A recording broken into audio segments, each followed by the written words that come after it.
praying for the entire world, to the needy, to overcome the present pandemic situation. St. Mary's School Nagina welcomes you back to the online classes. Here it's Divya with Class 7 Physics. Concise Physics Middle School Class 7 by Selena Publications, and this is going to be the prescribed text we are using as per ICSE syllabus. Hi everyone, greetings of the day. Today in our first online class for class 7 physics, we are going to discuss on your first chapter physical quantities and measurements, wherein we will be first recapitulating whatever about physical quantities you have learned it in your 6th standard. Following that, we'll discuss about volume, measuring vessels for volume, and how to measure the volume of regular and irregular objects. Let's first recapitalize what you have learned it in your 6th standard. That is, what are physical quantities? The quantities that can be measured, you call it as physical quantities. And you have learned how to represent a physical quantity. That is, whatever be the physical quantity, you will first represent it by the symbol with its magnitude followed by the unit.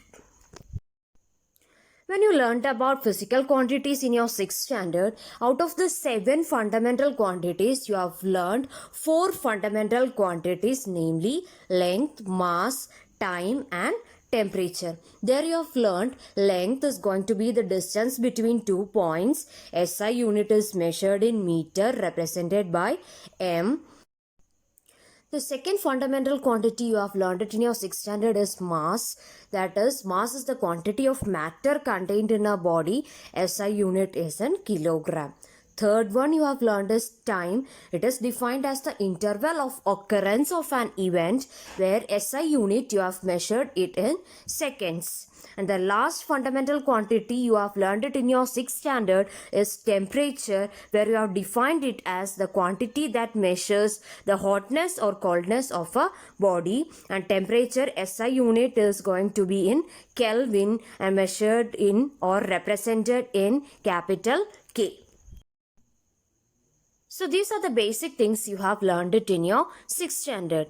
Now let us come to our portion. To begin with, we are starting with volume. How to define volume? Volume is the space occupied by an object. Whatever is the space occupied by an object, you can call it as the volume of that particular object.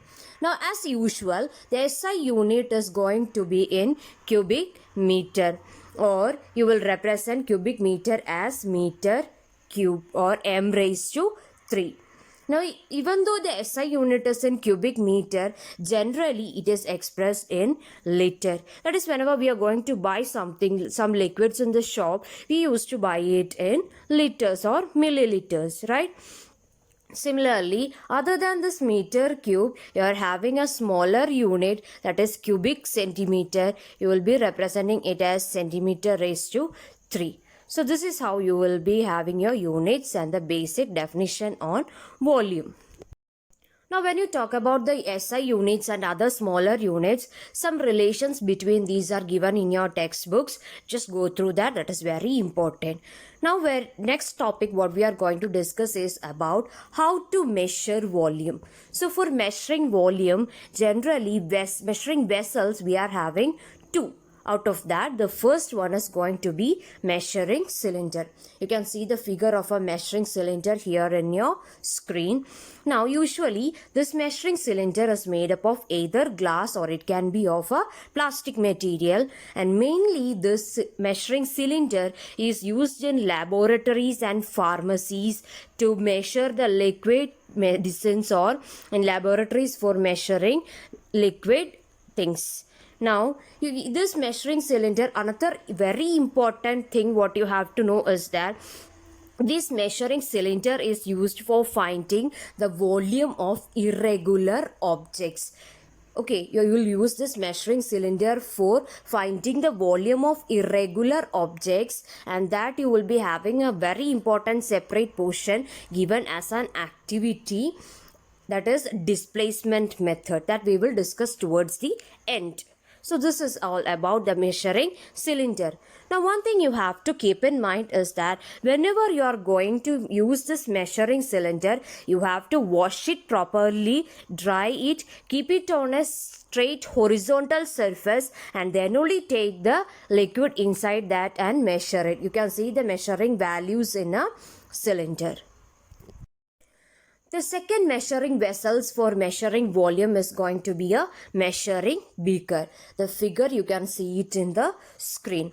Now this, unlike your measuring cylinder, this is used for measuring fixed volume. That is, if you are having a large volume of liquid, if you want to take out a fixed volume out of that, you will use the measuring beaker. Now this measuring beaker, as you see in the figure, it is available in different capacities. Right? And now for example, if you are having a huge amount of milk and you just want to take out a fixed amount, that is, say for example 500 ml of milk out of that, you can directly take a 500 ml measuring beaker, dip it completely into the huge amount of milk kept there, measure it completely, and you can take it out. Usually this measuring beakers, they are provided with handles also. Now we are moving on to very important portion in your volume section, that is how to measure the volume of a regular object and irregular objects by displacement method. So we shall now start with measuring volume of a regular objects. So you can see a table that I have given here. That is, you can see a cube, rectangular prism, triangular prism, square, pyramid, sphere, cone, whatever it is. See, these are objects having regular shapes, or they are regular objects. So when you see this table, from the table itself, it is clear that it is having direct volume formulas to calculate the volume of that particular shape, that is regular object. That is, for measuring the volume of regular shaped objects, if we know the length, width or breadth or height of that particular shape properly, we can find out the volume directly by using the mathematical formulas.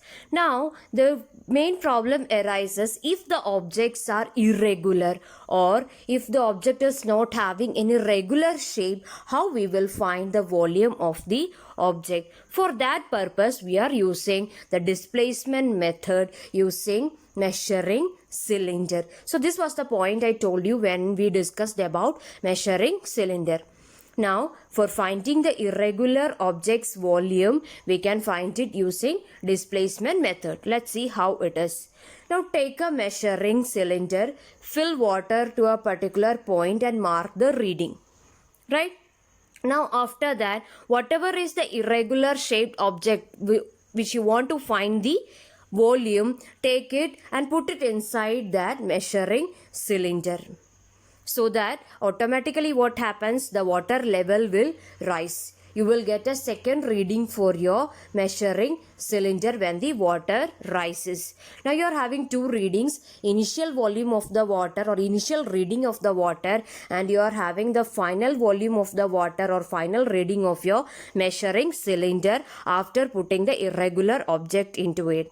Now the difference between the two, that is, when you subtract this first value from your second value, you will get the difference in volume, and that difference in volume is going to be the volume of your immersed object or your irregular object. Now this is how you are going to use the measuring cylinder for displacement method to find out the volume of irregular objects. You have this activity in your textbook. Read it thoroughly. So today in our class, first we have recollected whatever you have learned it in your 6th standard on physical quantities and the 4 basic fundamental quantities, after which we have seen what is the volume, what are the units, smaller units, go through the relations between that in your textbook. Then we have seen what are the measuring vessels used for measuring the volume. After that we have seen how to measure the volume of regular shaped objects and irregular objects. Now with this we are winding up today's small class.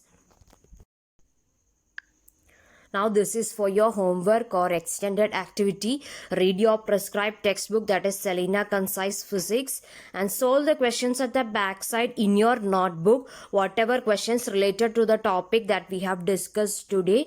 And till the next class, take care, stay safe.